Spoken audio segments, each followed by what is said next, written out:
Hey guys, welcome back to another video on Gamers Edition, and in today's video we're going to be upgrading the Dell G5 15. So this is my personal laptop and you've seen me do a few videos on this. You've seen me unbox it and you've seen an in-depth review on this laptop. But in today's video we're going to be upgrading some of the components on this laptop. And what we're going to be upgrading is the RAM. So here I have a Kingston Fury dual channel 16GB kit, which is DDR4 running at 3200 MHz. And this is what we're going to be installing inside the Dell G5 15. So as standard, the Dell G5 15 comes with 8GB of DDR4 RAM running at 3200 MHz, but today we're going to upgrade that to a 16GB kit. So without any further ado, let's turn off the laptop and I'll show you guys how to take off the back panel and get inside of the laptop. Okay, so now that we've shut down the laptop, we can actually open up the Dell G5 15. So to open the laptop up, you've got 3 screws on the left hand side, 2 screws on the bottom and 3 screws on the right hand side. Now I'm going to take these off and we'll be right back, and then I'm going to show you how to take this plastic cover off.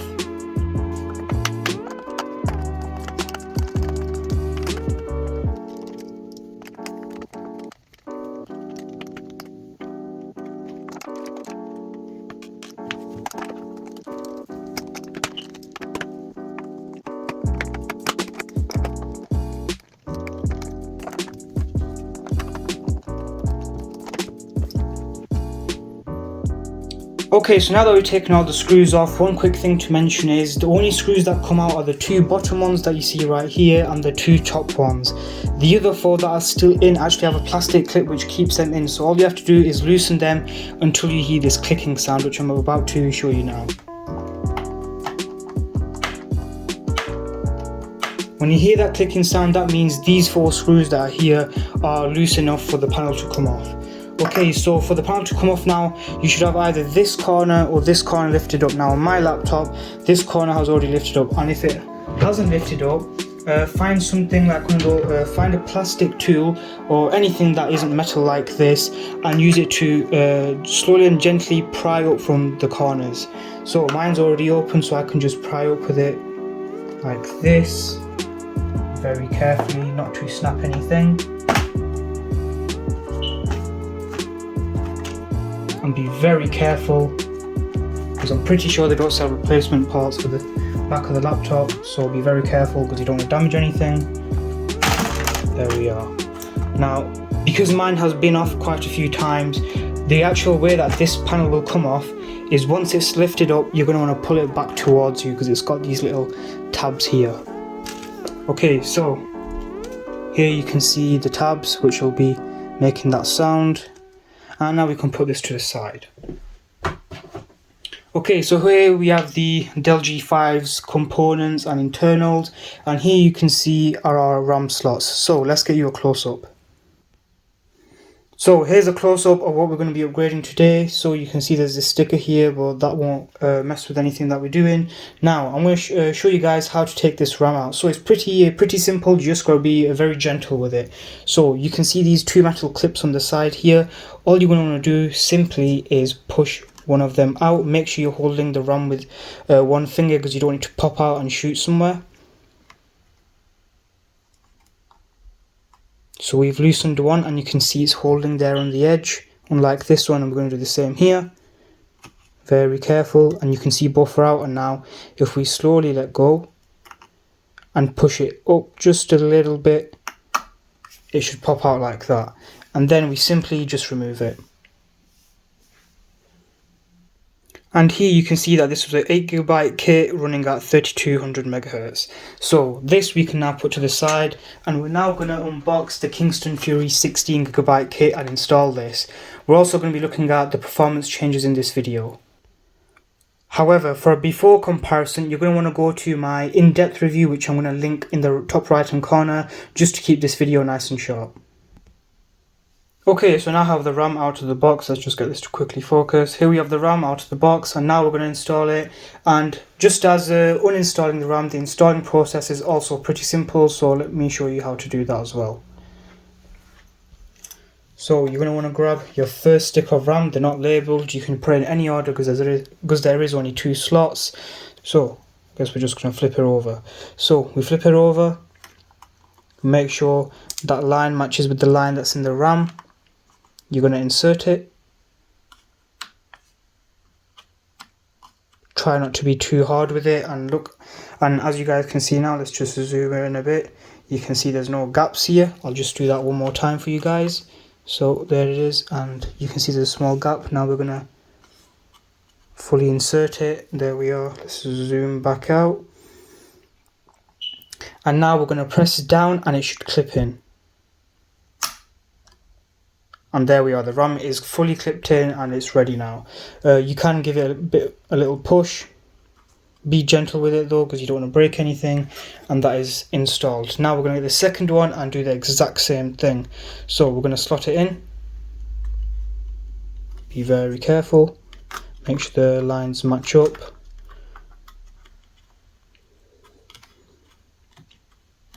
There we are, and then we're going to press down gently. And there we are. Now we have both sticks of RAM installed.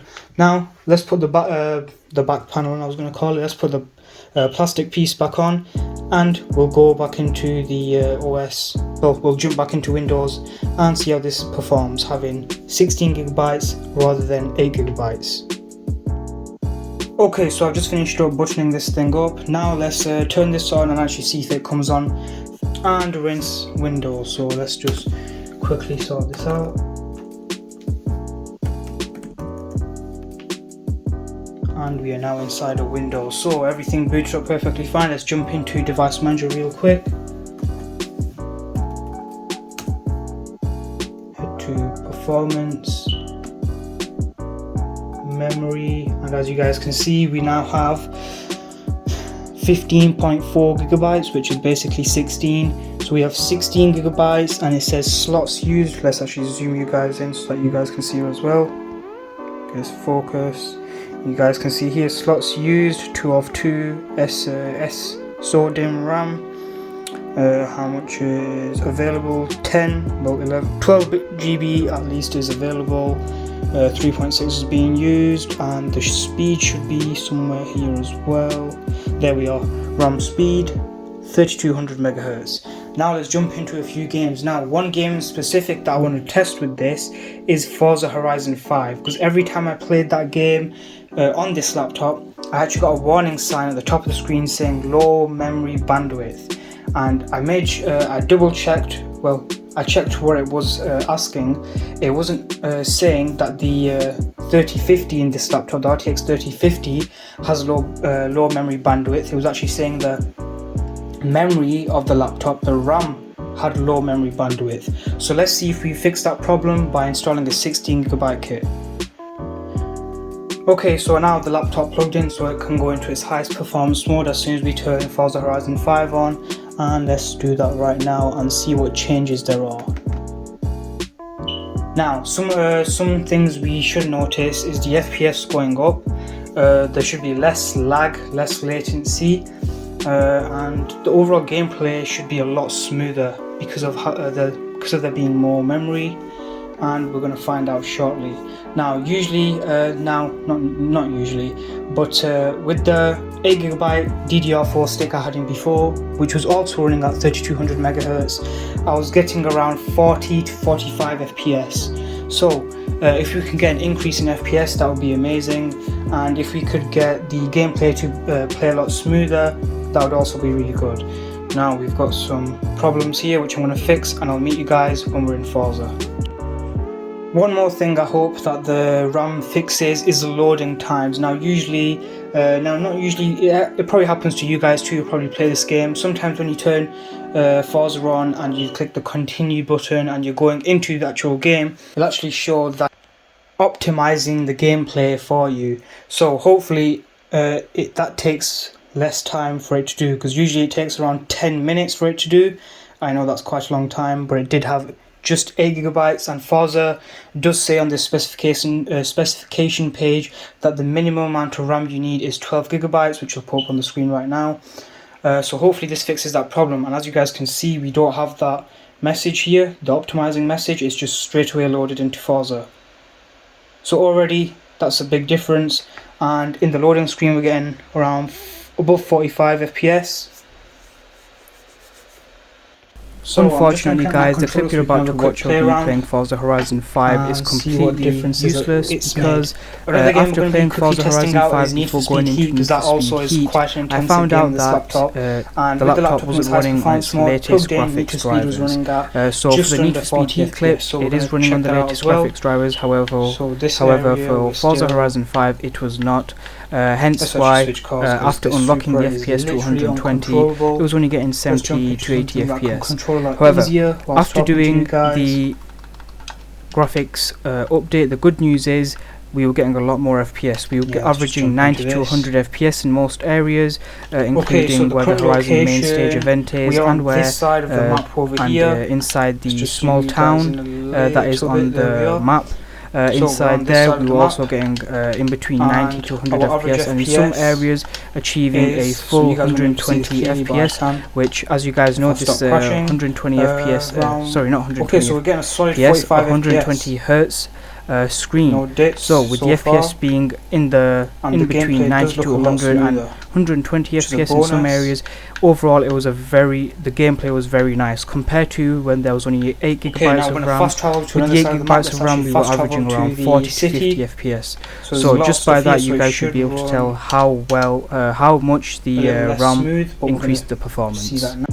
Okay, so we're now jumping into Need for Speed Heat, and quite a lot of these screens and stuff I'm actually going to be skipping just to keep the video short for you guys.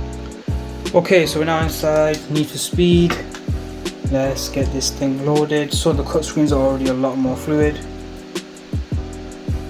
Oh, got a big frame drop there.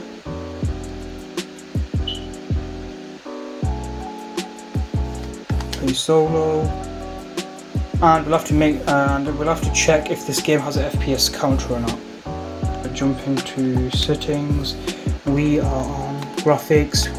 We are on auto with 100% resolution scale at 1920 by 1080, and we have no FPS counter. Let's just see if we can switch this. Let's put high settings on, see how it copes with that. Okay, so we now have high settings on.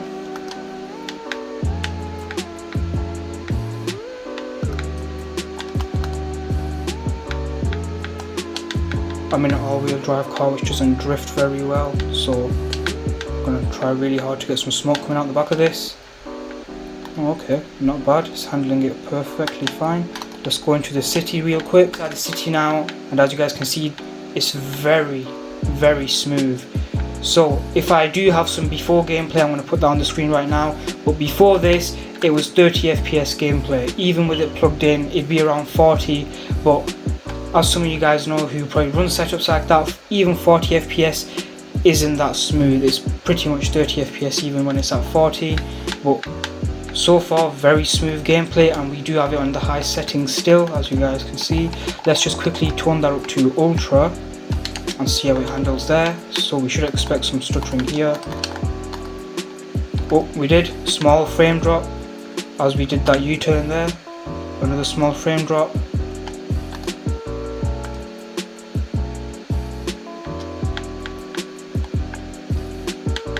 Oh, another small frame drop. Don't know if you guys are noticing these.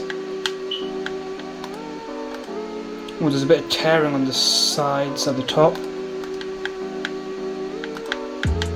Wow, but ultra settings is still running perfectly fine. Small frame drop there as well. So if we just switch that back to high for a quick comparison, which high settings are pretty automatically, that went smooth, a lot smoother straight away. Okay, so now it's time for my conclusion. So if you have the Dell G5 15 in the exact specification as I have, and for that, link to my unboxing video in the top right hand corner.